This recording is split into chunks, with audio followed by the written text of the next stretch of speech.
Fundamental Antônio Francisco Lisboa, encontra-se localizada na Avenida Maracanã, 14.373, no município de Cumbubi, Rondônia, e vem funcionando há 36 anos, desde 14 de abril de 1986,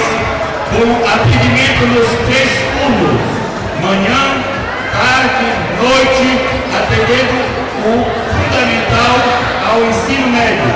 EJA, educação de jovens e adultos, e mediação tecnológica nas instituições municipais, escolas Frederico de Castro, Alves com 3 turmas, Escola 23 de Março com 3 turmas, Escola Teotônio Brandão Vilela com 7 turmas, e no 8º ano